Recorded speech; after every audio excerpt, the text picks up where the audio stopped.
बच्चों, आज की पाठशाला में हम कक्षा 8वीं विषय हिंदी विषय में बच्चों आज हमारा पाठ 7 मेरे रजा साहब। इसकी लेखिका हैं सुजाता बजाज। तो चलो बच्चों, पहले हम परिचय देख लेते हैं। परिचय: जन्म 1958, जयपुर, राजस्थान। परिचय: सुजाता बजाज जी एक प्रसिद्ध चित्रकार हैं। आजकल आप पेरिस में रहती हैं। आपके चित्र एवं मूर्ति कला भारतीय रंग में डूबी हुई रहती है। आपके चित्रों एवं मूर्तियों पर प्राचीन संस्कृति एवं कला की छाप दिखाई पड़ती है। आपने अपनी कला में ऐसी दुनिया का सृजन किया है जिसमें सादगी भी है और रंगीनी भी, खुशी भी है और गम भी। प्रमुख कृतियां: सुजाता जी द्वारा बनाए गए गणेश जी के चित्रों पर आधारित एक पुस्तक प्रकाशित। गद्य संबंधी: प्रस्तुत पाठ में प्रसिद्ध चित्रकार सैयद हैदर रजा के बारे में लेखिका सुजाता बजाज ने अपने संस्मरण लिखे हैं। यहाँ रजा साहब के सर्वधर्म समभाव, मानव मात्र से प्रेम, युवा कलाकारों को प्रोत्साहन, उनकी जिज्ञासा वृत्ति, कृतियों के प्रति लगाव आदि गुणों को दर्शाया है। इस पाठ में एक सच्चे कलाकार के दर्शन होते हैं। मौलिक सृजन: कला से प्राप्त आनंद अवर्णनीय होता है। इस पर अपने मत लिखो। ठीक है बच्चों, चलो अब हम अपना पाठ शुरू करते हैं। 23 जुलाई सुबह सुबह ही समाचार मिला, रजा साहब नहीं रहे। और यह सुनते ही मानस पटल पर यादों की एक कतार सी लग गई।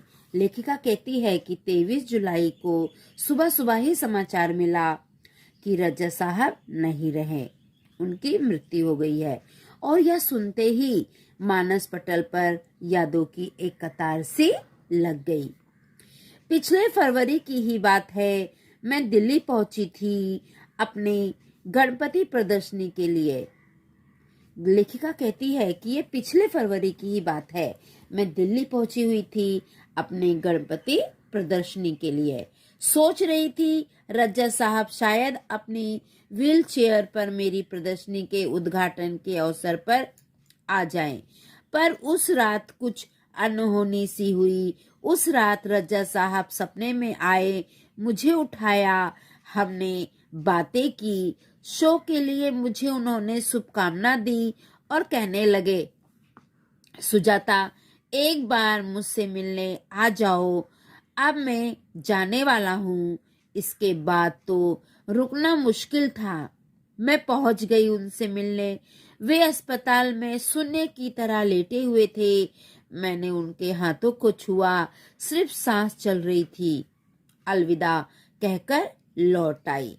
लेखिका बता रही है कि पिछली फरवरी की ही बात है, वो दिल्ली पहुंची थी अपनी गणपति प्रदर्शन के लिए और सोच रही थी कि रजा साहब अपनी व्हीलचेयर पर बैठकर मेरी प्रदर्शनी के उद्घाटन में आ जाएं।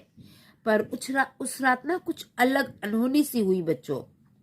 उस रात उनको सपना दिखाई दिया। सपने में क्या देखती हैं कि रजब साहब उनको उठाते हैं और उनसे बहुत सारी बातें करते हैं। और रजा साहब लेखिका के सपने में आए, उन्होंने लेखिका को उठाया, उनसे बहुत सारी शो की बातें की और लेखिका को शुभकामना भी दी। कौन? रजा साहब। किसको शुभकामना दिया? लेखिका को। सुजाता एक बार मुझसे मिलने आ जाओ, अब मैं जाने वाला हूँ। और सपने में रजब साहब लेखिका से कहते हैं कि सुजाता एक बार मुझसे मिलने आ जाओ, अब मैं जाने वाला हूँ। इसके बाद तो रुकना मुश्किल था। मैं पहुंच गई उनसे मिलने। वे अस्पताल में शून्य की तरह लेटे हुए थे। लेखिका कहती है और फिर मैं उनसे मिलने के लिए पहुंच गई। जब मैं अस्पताल में पहुंची तो वो एकदम शांत लेटे हुए थे। मैंने उनके हाथों को छुआ। लेखिका कहती है कि मैंने उनके हाथों को छुआ तो सिर्फ सांस चल रही थी। अलविदा कहकर लौट आई। और लेखिका अलविदा कहकर लौट आती है। आगे देखो बच्चों, रजा साहब अपने धर्म के साथ साथ उतने ही हिंदू और ईसाई भी थे। उनके स्टूडियो में गणपति की मूर्ति, क्रॉस, बाइबल, गीता, कुरान, उनकी माँ का एक फोटो, गांधी जी की आत्मकथा व भारत से लाई हुई मोगरे की कुछ सूखी मालाएं सब एक साथ रखा रहता था। वे गणेश को भी पूजते थे और हर रविवार को सुबह चर्च भी जाते थे। बच्चों, जो रजा साहब थे ना, वो हिंदू मुस्लिम सारे धर्म को मानते थे और उनके स्टूडियो में गणपति की मूर्ति भी होती थी, क्रॉस भी होता था, बाइबल भी रखा रहता था, गीता भी रखी रहती थी, कुरान भी रखी रहती थी और इन सब के साथ उनकी माँ की एक फोटो भी रखी रहती थी और मोगरे की कुछ सूखी हुई मालाएं भी थी। सब एक जगह पर रखा रहता था। वे गणेश की भी पूजा करते थे और हर रविवार को सुबह चर्च भी जाते थे। एक दिन जहांगीर आर्ट गैलरी में प्रदर्शनी देखते हुए किसी ने कहा, अरे यह तो एस.एच. रज्जा है। मैं एकदम सावधान हो गई क्योंकि मेरी सूची में भी उनका भी नाम था। मैंने उनके पास जाकर कहा, रज्जा साहब आपसे बात करनी है। वे देखते ही रह गए। उन्होंने मुझे इंटरव्यू दिया, बहुत सारी बातें हुई। अचानक मुझसे पूछने लगे कि आप और क्या क्या करती हैं। मैंने कहा, मैं कलाकार हूँ, पेंट करती हूँ। वे तुरंत खड़े हो गए और कहने लगे, चलो तुम्हारा काम देखते हैं। अब देखो लेखिका क्या बताती है। मैं सोच में पड़ गई, मेरा काम तो पुणे में है। लेखिका कहती है कि अब तो मैं सोच में पड़ गई कि भाई मेरा काम तो पुणे में है, अब मैं क्या करूं। आगे देखो बच्चों, लेखिका क्या सोच रही है। उन्हें बताया तो वे बोले, चलो पुणे। लेखिका कहती है कि मैंने उनको बताया मेरा काम तो पुणे में है, तो क्या कहते हैं कि चलो पुणे। ताज होटल के सामने हमने टैक्सी ली और सीधे पुणे पहुंचे। लेखिका बताती है कि ताज होटल के सामने से हमने टैक्सी पकड़ ली और हम लोग सीधे पुणे पहुंच गए। उन्होंने मेरा काम देखा और फिर कहा, आपको पेरिस आना है, आपका भविष्य बहुत उज्जवल है। लेखिका बताती है कि रज्जा साहब ने मेरा काम देखा और उन्होंने मुझसे कहा कि आपको पेरिस आना है और आपका भविष्य बहुत उज्जवल है, बहुत अच्छा है। आगे देखो बच्चों, छोटी से छोटी बात भी उनके लिए महत्वपूर्ण हुआ करती थी, तभी तन्मयता और लगन के साथ करते थे सब कुछ। पेंटिंग बिकने के बाद पैकिंग में भी उनकी रुचि हुआ करती थी। कोई इस काम में मदद करना चाहता तो वो मना कर देते, किसी को हाथ नहीं लगाने देते थे। बड़े करीने से धैर्य के साथ वे पैकिंग करते, कहते लड़की ससुराल जा रही है। यहाँ पर सुनो बच्चों, छोटी से छोटी बात भी उनके लिए महत्वपूर्ण हुआ करती थी। किसके लिए? रज्जा साहब के लिए। छोटी से छोटी बात भी उनके लिए बहुत महत्वपूर्ण हुआ करती थी और वो बड़ी लगन के साथ अपना सब कुछ करते थे। अपना जो भी काम है वो बड़ी लगन के साथ करते थे। पेंटिंग बिकने के बाद भी जब पैकिंग में भी उनकी रुचि हुआ करती, जब सारी पेंटिंग बिक गई तो उसके बाद पैकिंग करना पड़ता है ना, सब सामान को रखना पड़ता है, तो उसमें भी उनकी बहुत रुचि थी। कोई इस काम में मदद करना चाहे तो रज्जा साहब मना कर देते थे। लेखिका बता रही है कि अगर सामान को इकट्ठा करने में, पैकिंग करने में कोई उनकी मदद करना चाहता था तो रज्जा साहब उसे मना कर देते थे। किसी को हाथ नहीं लगाने देते थे और किसी को भी हाथ नहीं लगाने देते थे। बड़े करीने से धैर्य के साथ वे पैकिंग करते थे। बहुत अच्छे ढंग से वे अपनी पैकिंग करते थे। कहते थे लड़की ससुराल जा रही है, उसे संभाल कर भेजना है। और कहते थे कि लड़की है वो ससुराल जा रही है, उसे संभाल कर भेजना है। जब वे किसी को पत्र लिखते या कुछ और लिखते थे तो मत पूछिए, हर शब्द हर पंक्ति को नाप तौल कर लिखते थे। फूल उन्हें बहुत प्यारे लगते थे। लेखिका कह रही है कि जब रजा साहब किसी को पत्र लिखते थे तो बहुत माप तौल कर लिखते थे और रजब साहब को फूल बहुत अच्छे लगते थे। मुझे याद है 22 अक्टूबर 1988 को मैं लंदन से पेरिस के गारदिनो स्टेशन पर ट्रेन से पहुंची थी। रजा साहब स्टेशन पर मेरा इंतजार कर रहे थे। ट्रेन लेट थी पर वे वहीं डटे रहे। मुझे मेरे हॉस्टल के कमरे में छोड़कर ही वे गए। लेखिका बता रही है कि मुझे वो दिन आज भी याद है। 22 अक्टूबर 1988 की बात है। मैं लंदन से पेरिस के गारदिनो स्टेशन पर ट्रेन से पहुंची थी और जो रजब साहब थे वो स्टेशन पर मेरा इंतजार कर रहे थे। ट्रेन लेट थी पर वो वहीं पर डटे रहे और मुझे मेरे हॉस्टल के कमरे तक छोड़कर ही वे गए। लेखिका अपना अनुभव बता रही है। एक दिन मैं बीमार होकर अपने कमरे में पड़ी थी। रात 11 बजे रजा साहब मेरे लिए दवा भारतीय रेस्टोरेंट से खाना पैक करवा कर पहुंच गए। मेरे घर वालों को फोन करके कहा, आप लोग चिंता ना करें, मैं पेरिस में सुजाता की चिंता करने के लिए। यहाँ पर लेखिका बता रही है कि एक दिन लेखिका बीमार हो गई थी।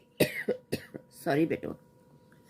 एक लेखिका बता रही है कि एक दिन वो बीमार होकर अपने कमरे में सोई हुई थी। रातों 11 बजे रजब साहब उनके लिए दवा और भारतीय रेस्टोरेंट से खाना लेकर उनके घर, उनके हॉस्टल में आए थे, उनके कमरे में आए थे और उनके घर वालों को फोन करके भी कहा कि आप लोग चिंता ना करें, मैं पेरिस में हूँ सुजाता की चिंता करने के लिए और आप लोग चिंता मत करिए। आगे देखते हैं। हर बार जब मैं या रजा साहब पेंटिंग पूरी करते तो सबसे पहले एक दूसरे को दिखाते थे। लेखिका बता रही है कि जब भी हम दोनों रजा साहब और लेखिका पेंटिंग करते थे तो एक दूसरे को अपनी पेंटिंग दिखाते थे। दोनों एक दूसरे के ईमानदार समालोचक थे।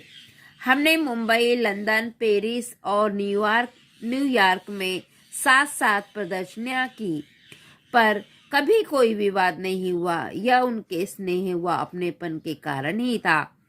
लेखिका बताती है कि जब मैं और रजब साहब जब भी अपनी पेंटिंग पूरी करते थे तो हम लोग एक दूसरे को अपनी पेंटिंग दिखाते थे। और लेखिका बता रही है कि हम दोनों लंदन, मुंबई, पेरिस, न्यूयॉर्क सब जगह हम लोगों ने साथ साथ प्रदर्शनी की पर कभी भी हम लोगों में कोई विवाद, कोई झगड़ा नहीं हुआ। यह सब स्नेह व अपनेपन के कारण ही था। ये सब कैसे संभव हो गया? क्योंकि रजा साहब बहुत अच्छे थे। वो सभी लोगों को बहुत स्नेह करते थे, अपनापन देते थे, बहुत प्यार करते थे। आगे देखो बच्चों। हिंदू उर्दू तो हमेशा से ही बहुत अच्छी रही है उनकी। अंग्रेजी, फ्रेंच भी वे बहुत अच्छी लिखते थे। कविताओं में बहुत प्यार था उन्हें। शेर, गजल व पुराने हिंदी फिल्मी गाने बड़े प्यार से सुनते थे। लेखिका बता रही है कि जो रजा साहब थे उन्हें हिंदी, उर्दू तो हमेशा बहुत अच्छी लगती थी, लेकिन अंग्रेजी, फ्रेंच ये सब भी उन्हें बहुत अच्छे लगते थे। वो फ्रेंच में लिखते भी थे। कविताओं से बहुत प्यार था उन्हें। शेर, गजल और पुराने फिल्मी गीत के गाने वो बहुत प्यार से सुनते रहते थे। कौन? रजा साहब। एक डायरी रखते थे अपने पास, हर सुंदर चीज को लिख लिया करते उसमें। मेरी बेटी हेलेना बहुत खूबसूरत हिंदी बोलती थी तो उन्हें बहुत गर्व होता था। वे हमेशा उसके साथ शुद्ध हिंदी में ही बात करते थे। लेखिका बता रही है कि उसकी जो बेटी थी वो बहुत अच्छी हिंदी बोलती थी और लेखिका को बहुत गर्व था अपनी बेटी पर। वे हमेशा, उसकी जो रजा साहब थे वो हमेशा लेखिका की बेटी के साथ एकदम शुद्ध हिंदी में बातें करते थे। रजत साहब को अच्छा खाने का बहुत शौक था। लेखिका बता रही है कि जो रजत साहब थे उनको खाने का बहुत शौक था। दाल, चावल, रोटी, आलू की सब्जी में जैसे उनकी जान अटकी रहती थी। लेखिका बता रही है कि रजब साहब को खाने का बहुत शौक था। दाल, चावल, रोटी और आलू की सब्जी वो उनको बहुत प्रिय थी। मैं हफ्ते में एक बार भारतीय शाकाहारी खाना बनाकर भेजती थी उनके लिए, उनके फ्रांसीसी दोस्तों के लिए। लेखिका बता रही है कि हफ्ते में एक दिन मैं भारतीय खाना बनाकर भेजती थी रज्जा साहब के लिए और उनके दोस्तों के लिए। आगे देख, रज्जा साहब के कुछ पुराने फ्रांसीसी दोस्तों को उनके जाने की खबर देने गई तो एक बार फिर उनकी दीवारों पर रजत साहब की काफी सारी कृतियां देखने का मौका मिल गया। लेखिका कह रही है जब रजब साहब चले गए थे तो उनके फ्रांसीसी दोस्तों को उनके जाने की खबर देने के लिए जब मैं गई तो एक बार फिर से मुझे रजब साहब की बहुत सारी कृतियों को देखने का मौका मिल गया। मैं हमेशा कहती रजत साहब आप मेरे एंजल गार्जियन हैं तो मुस्कुरा देते। लेखिका कहती कि मैं हर बार रजब साहब से कहती थी कि रजब साहब आप मेरे एंजल गार्जियन हैं तो हमेशा मुस्कुरा देते थे। पर सन 2000 के बाद से कहते क्यों अब हमारी भूमिका बदल गई है, तुम मेरी एंजल गार्जियन हो, अब मैं नहीं। तो बच्चों यहाँ पर हमारा पाठ समाप्त होता है। बच्चों प्रस्तुत पाठ में लेखिका और कलाकार सुजाता बजाज और प्रसिद्ध चित्रकार सैयद हैदर रजब साहब के विषय में संस्मरण है। रजब साहब ने लेखिका की चित्रकला से प्रभावित होकर उन्हें पेरिस आने के लिए प्रेरित किया था। पेरिस में रजब साहब लेखिका के स्थानीय अभिभावक थे। प्रस्तुत संस्मरण में लेखिका ने रजत साहब के व्यक्तित्व के अनेक पहलुओं जैसे कला के प्रति उनका प्रेम, युवा कलाकारों को प्रेरणा देना, अपनी कृतियों के लिए लगाव, सर्वधर्म संभाव आदि गुणों से पाठकों को परिचित कराया है। बच्चों यहाँ पर हमारा पाठ समाप्त होता है। अब हम इसके स्वाध्याय करेंगे, ठीक है? तो चलो हम स्वाध्याय करते हैं। शब्द वाटिका। करीने से, तरीके से, सलीके से।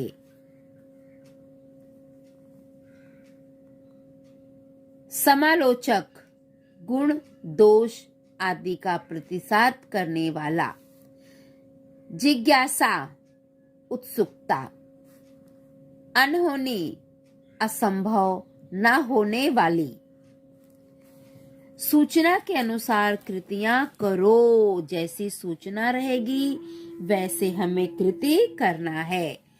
पहला, रज्जा साहब की स्वभावगत विशेषताएं। तो उनकी कौन सी स्वभावगत विशेषताएं हैं वो हमें बताना है, ठीक है? तो ये देखो,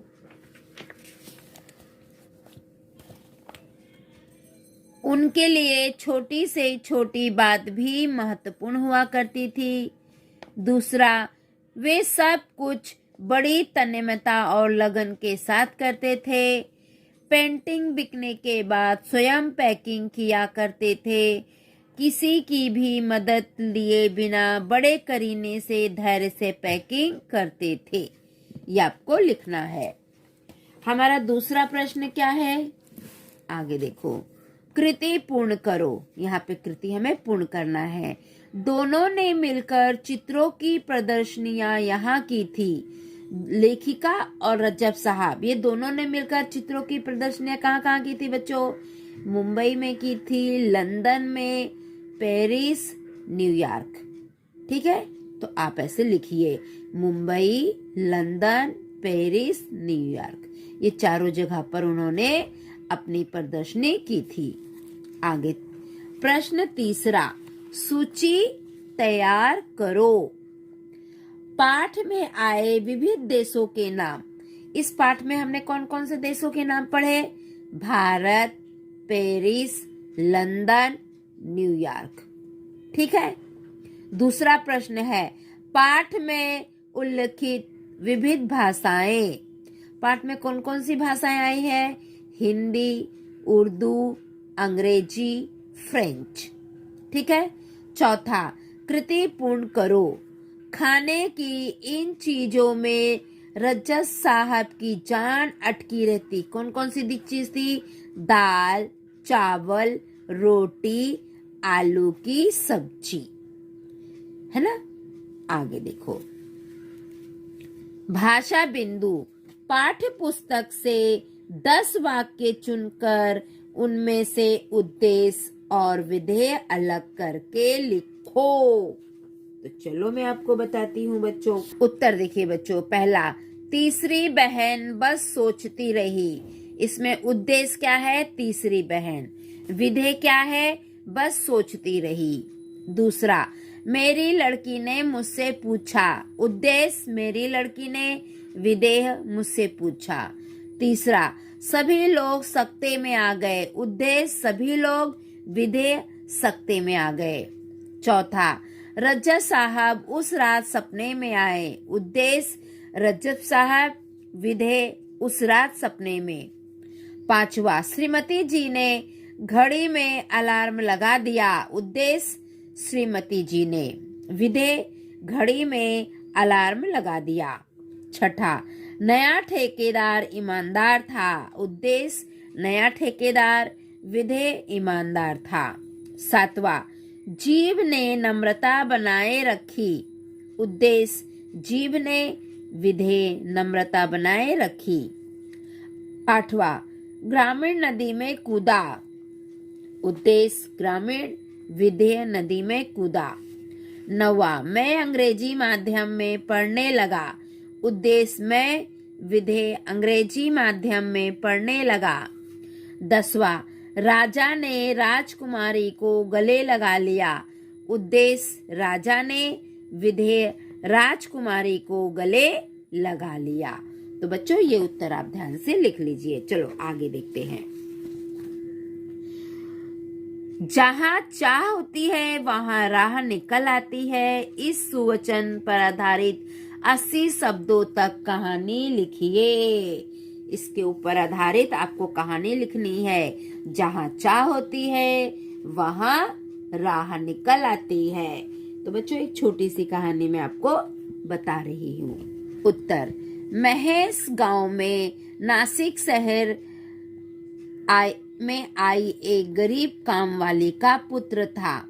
उसे पढ़ने का बहुत चाव था। जब भी अवसर मिलता वह बच्चों के कमरे में आकर बैठ जाता और बड़ी हसरत से उनकी किताबों को देखा करता। उसके ऐसे लगाव को देखकर मालकिन ने उसे पास के सरकारी स्कूल में भर्ती करा दिया। घर पर भी मालकिन के बच्चे पढ़ाई में उसकी मदद करने लगे। महेश बहुत जल्दी अपनी बुद्धिमत्ता के कारण शिक्षक वर्ग की निगाहों में आ गया। प्राचार्य उसमें रुचि लेने लगे। एक अभिभावक के समान समय समय पर उसकी प्रगति के बारे में पूछने लगे। महेश हर कक्षा में प्रथम आता। 12वीं कक्षा में उसने पूरे महाराष्ट्र में प्रथम स्थान प्राप्त किया और IIT मुंबई में प्रवेश लिया। प्राचार्य अभी भी उसे निरंतर प्रेरणा प्रोत्साहन देते रहते। महेश वर्ष प्रति वर्ष तरक्की की सीढ़ियां चढ़ता रहा। यहाँ उसकी प्रतिभा और अधिक खिली। अंतिम वर्ष में उसे स्वर्ण पदक मिला और तुरंत ही उसे विदेश में नौकरी मिली। उस वर्ष की सबसे अधिक सालाना आय पर देश के तमाम समाचार पत्रों में महेश का इंटरव्यू छपा, जिसमें उसने केवल एक ही बात पर जोर दिया कि उसकी इच्छा है अपने गांव में आर्थिक रूप से पिछड़े परिवारों के बच्चों के लिए एक स्कूल खोलना। प्रदेश के शिक्षा मंत्री का ध्यान इस वक्तव्य पर गया। उन्होंने अपने विभाग को इस बारे में निर्देश दिए। सोशल मीडिया पर भी इसकी चर्चा हुई। बहुत कम समय में ही अनेक समाजसेवी संस्थाओं ने महेश से संपर्क किया और सबसे मिले प्रयासों के फलस्वरूप अगले सत्र तक महेश के गांव में एक नया स्कूल तैयार हो गया जहां निःशुल्क शिक्षा की व्यवस्था थी। ठीक है बच्चों, तो ये आप लोग लिख लीजिए। चलो आगे देखते हैं।